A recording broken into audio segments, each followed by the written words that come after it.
রাধা গোবিন্দ মিলিত তনু হলেন আমার গৌর হরি। এলেন কোথায়? শ্রীধাম নবদ্বীপ মাঝে। আসতে সে নবদ্বীপ মাঝে এসে 24 বছর বয়সে আমার মহাপ্রভু যখন সন্ন্যাস নিলেন, সন্ন্যাসের পর মায়ের চরণে প্রণাম জানিয়ে মাতৃ আদেশে প্রভু গিয়েছিলেন কোথায়? শ্রীক্ষেত্র পুরী ধামে। সে পুরী ধামের মাটিতে দাঁড়িয়ে আজ অতি প্রাতকাল মহাপ্রভু আমার জগন্নাথ দর্শনে বিভোর। জগন্নাথকে দেখতে দেখতে ভক্তগণের দিকে তাকিয়ে বলছে, ভক্তগণ তোমরা সকলে আমার সঙ্গে বলো। কি বলবো প্রভু? তোমরা সকলে আমার সঙ্গে বলো। আজকে ভক্তগণের দিকে তাকিয়ে আমার মহাপ্রভু বলছে, তোমরা বলো, প্রভাত সময় হল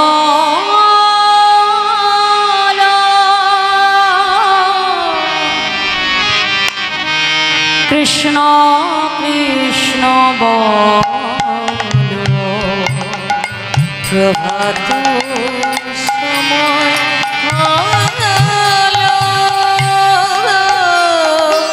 মুখে কৃষ্ণ কৃষ্ণ বল, কৃষ্ণ ভজ কৃষ্ণ চিন্ত কৃষ্ণ নাম পরশা, নাম বিনা বলি যে গতি নাহি, যেই না সেই কৃষ্ণ ভজ নিষ্ঠা করি, নামের সহিত আছে আপনি শ্রীহরি, নাম ভজনা চিন্তা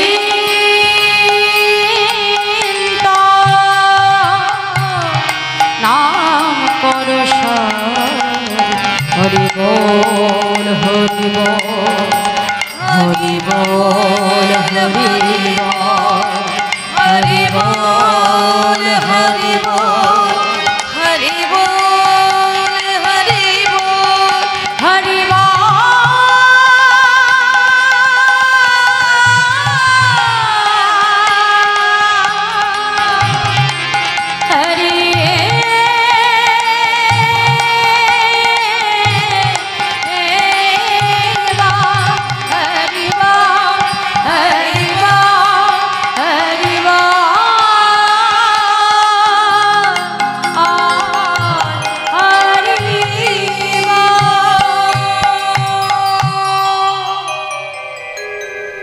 হরিনাম শ্রবণ করতে করতে প্রভুর পশ্চাতে এসে দাঁড়ালেন অগণিত ভক্ত। প্রভু তাদের কাছে এসে বলছে, এই যে কি নাম তোমার? আগে প্রভু আমার নাম গোবিন্দ ঘোষ। কোথা থেকে এসেছো? প্রভু আমি যে সেই অগ্রদ্বীপের মাটি থেকে এসেছি। কার কাছে এসেছো? দয়াময় আমি যে তোমার কাছে এসেছি প্রভু। গৌরহরি বলছে, আমার কাছে? আমার কাছে কেন এসেছো? প্রভু আমি যে তোমার সঙ্গী হতে চাই। কে বললে? আমার সঙ্গী? না না না না, আমার সঙ্গে হতে যেও না। কেন জানো? এ জগতে যে জন আমার সঙ্গী হয় তাকেই কিন্তু দুঃখ কষ্ট সহ্য করতে হয়। তুমি তো পারবে না। যাও যাও, সময় থাকতে ঘরে ছেলে ঘরে ফিরে যাও। গোবিন্দ ঘোষ ছুটে এসে গৌরহরির চরণটা জড়িয়ে ধরল। প্রভু আমি তোমার সঙ্গী হব বলে আমার সর্বস্ব পরিত্যাগ করে আমি তোমার কাছে এসেছি, আর আজ আমায় তুমি ফিরিয়ে দিচ্ছ দয়াময়। গোবিন্দ ঘোষকে দেখে আমার গৌরহরির পূর্ব লীলার কথা মনে পড়ে গেল। কি গো মায়েরা, ভগবান যেটা করে সেটা আগে থেকে নির্ধারণ করা থাকে। এই যে গোবিন্দ ঘোষ পূর্বজন্মে কে ছিল শুনেনি? অষ্টসখীর এক সখী যার নাম রঙ্গদেবী সখী, কোনো কোনো গ্রন্থে পাওয়া যায় তার আরেক নাম কলাবতী সখী। তা গোবিন্দ যেদিন রাসলীলা করেছিলেন বাবা, আপনারা নিশ্চয়ই শুনেছেন যদি রাসলীলা শ্রবণ করে, সেই রাসমঞ্চে যতজন গোপী ততজন কৃষ্ণ। এখন সবাই মনে করছে যে বধূ আমার, আর যেই চিন্তা করছে বধূ আমার। গোবিন্দ জগতে সব সইতে পারে, কিন্তু অহংকার কখনো সহ্য করে না। গোপীদের মনে যখনই অহংকার এসে গেল, গোবিন্দ আমার রাধারানীকে সঙ্গে নিয়ে রাসমঞ্চ ছেড়ে অন্তর্ধান হয়ে গেলেন। আর যেই অন্তর্ধান হয়ে গেলেন বাবা, রাধারানী চিন্তা করছে যে এত গোপীর মধ্যে থেকে বধূ শুধু আমাকে নিয়ে এলো, না জানি আমার বধূ আমাকে কত ভালোবাসে। রাধারানীর মনে এলো অহংকার। গোবিন্দ মনে মনে চিন্তা করছে, রাধে তুমি না ভক্ত শিরোমণি, তুমি জানো না রাধে, এ জগতে আমি শুধু তোমার একার নই, এ জগতে তোমার মতো করে কোনো ভক্ত যদি আমায় সেবা দেয়, ঠিক তোমার মতো এমন ভক্তি দিয়ে কোনো ভক্ত যদি আমায় ডাকে, আমি সঙ্গে সঙ্গে সেই ভক্তের কাছে বাধা করে যাই। রাধে গো, আজ আমার কাছে পেয়ে তোমার মনে অহংকার এসে গেল রাইধবী, আর যে আমি তোমার কাছে থাকতে পারবো না। অহংকারপূর্ণ স্থানে আমি কখনো থাকি না রাধে। গোবিন্দ আমার রায়ধনীকে ত্যাগ করে গোবিন্দ অন্তর্ধান হয়ে গেলেন বাবা। এখন প্রাণবধূকে হারিয়ে ফেলে রাধারানী যখন বনে বসে বসে কাঁদে, ওই কলাবতী সখী আজকে রাধারানীর কাছে বলছে, রাধে তুই যে বলিস তোর বধূ তোকে এত ভালোবাসে, আরে এত যদি ভালোই বাসে তাহলে তোকে কেমন করে একা ছেড়ে চলে গেল? রাধে, তোর বধূ যদি কখনো তোর কাছে আর ফিরে না আসে। যেই না বলেছে সঙ্গে সঙ্গে রাধারানী চিৎকার করে উঠল, সখী সখী, আজ আমার এহেন দশায় তুই এমন কথা বলতে পারলি? শোনে আজ রাধারানী হয়ে আমি তোকে অভিশাপ দেব। এ জগতে কোনো ভক্ত ভগবানকে কাছে পেয়ে যদি কখনো হারিয়ে ফেলে, হ্যাঁ রে, ওই ভক্তের মনে যে কত বেদনা, কত যন্ত্রণা, তোকেও একদিন আমার মতো ভক্ত হয়েই সইতে হবে। তোকেও একদিন আমার গোবিন্দকে হারা হয়ে নয়ন জলে রক্ত ভাসিয়ে কাঁদতে হবে। আমি রাধারানী তোকে অভিশাপ দিলাম। গেল দাপর, এলো কলি।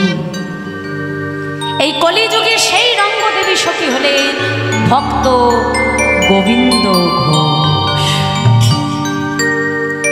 যেই আমার মহাপ্রভু তাকে দেখলো, মনে মনে চিন্তা করছে, গোবিন্দ তোমাকে তো সঙ্গী করে নিতেই হবে, তা না হলে আমার রাধারানীর অভিশাপ যে মিথ্যে হয়ে যাবে। গোবিন্দ, ও গোবিন্দ শোনো, আজ থেকে তুমি আমার সঙ্গী হলে, কিন্তু দেখো তোমাকে কিন্তু অনেক দুঃখ কষ্ট সইতে হবে। তুমি পারবে তো? তুমি যে কি বলো না প্রভু, আমি তোমার ভক্ত হব, এই তো বেশ। তাতে আমার দুঃখ হওয়া কিসের, কষ্ট হওয়া কিসের? গোবিন্দ ঘোষকে মহাপ্রভু সঙ্গী করে নিলেন বাবা। আর যখনই সঙ্গী করল মা, শুরু হয়ে গেল ভগবানের কাছে তার পরীক্ষা। ভগবান বলেছে না, যে করে আমার আশ আমি তার করি সর্বনাশ, তথাপিও যে না ছাড়ে আমার পাশ, আমি হই আমার ভক্তের দাসের অনুদাস। নেতাই গৌর হরি হরি হরি হরি গোবিন্দ ঘোষকে ডেকে একদিন আমার গৌর হরি বলছে, হ্যাঁ গো গোবিন্দ, বহুদিন হলো এই নীলাচলে তুমি এসেছো। হ্যাঁ গো, আচ্ছা আচ্ছা, তুমি কি জগন্নাথ দেবকে দর্শন করেছো গোবিন্দ? গোবিন্দ ঘোষ বলছে, প্রভু কোন জগন্নাথের কথা বলছো? কেন? ওই যে মন্দিরে যে জগন্নাথ আছে, আমি তো সেই জগন্নাথের কথা বলছি। তুমি যে কি বলো না দয়াময়। আরে বাবা, মন্দিরে যে জগন্নাথ সে তো অচল জগন্নাথ, চলতেও পারে না, আবার কথাও বলতে পারে না। কিন্তু জানো দয়াময়, আমি যে জগন্নাথকে প্রত্যেকদিন দর্শন করি, সে তো সচল জগন্নাথ প্রভু, চলতেও পারে আবার কথাও বলতে পারে দয়াময়। হ্যাঁ গো গোবিন্দ, এই সচল জগন্নাথ তুমি কোথায় পেলে? গোবিন্দ ঘোষ মৃদু হেসে বলছে, শুনবে প্রভু, সচল জগন্নাথ আমি কোথায় পেলাম? শোনো শোনো অদয়াময়, আজকে গোবিন্দ ঘোষ মহাপ্রভুর দিকে অঙ্গুলি টেহলন করে বলছে, অদয়াময় তুহু জগন্নাথ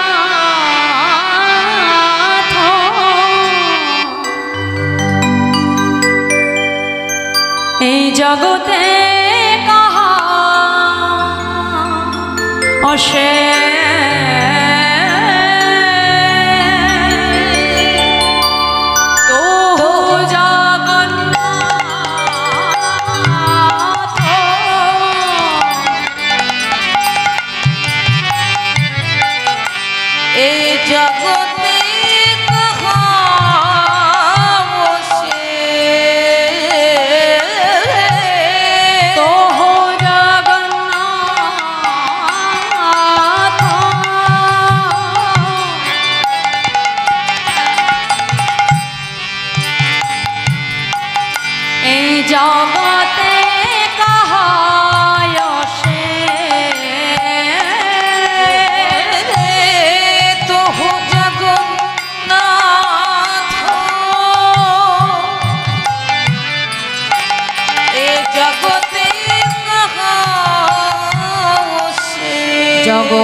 বহু তুমি নদী করু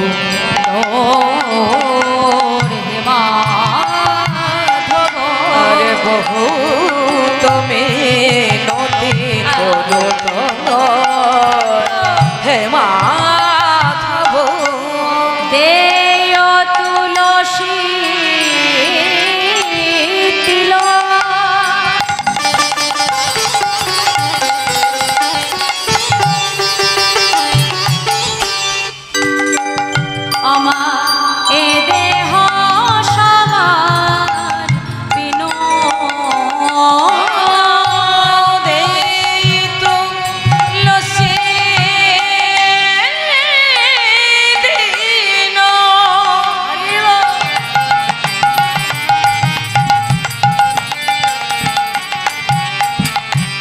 আমার ये देह समाज प्रेम दया जन ना छाड़े हे माधव, বহু তুমি নদী করু হে মাধব, বহু তুমি নদী করু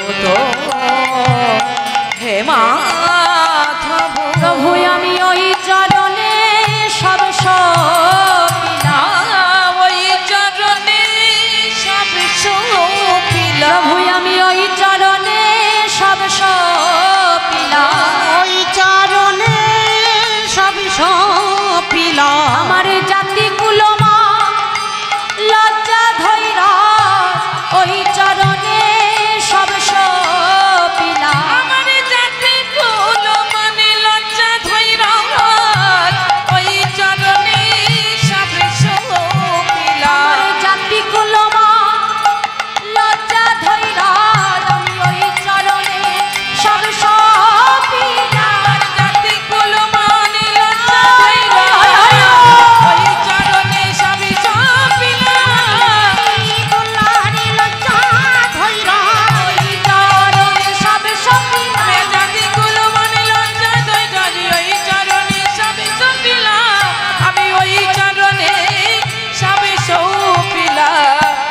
জন্মের মতন আমার হে মাধব বহু তুমি নদী করু তোর হে মাধব।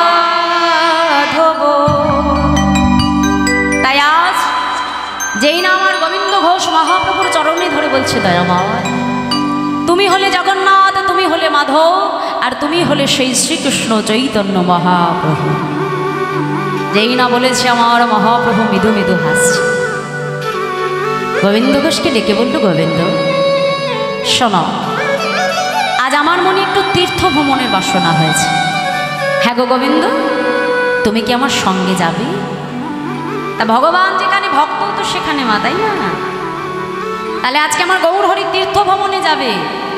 এই কথা যখন নীলাচলবাসী তারা জানতে পারলে, সকলে আজকে ছুটে এসেছে গৌর হরির সঙ্গে তীর্থ ভ্রমণ করবে। আর মহাপ্রভু কি করলেন?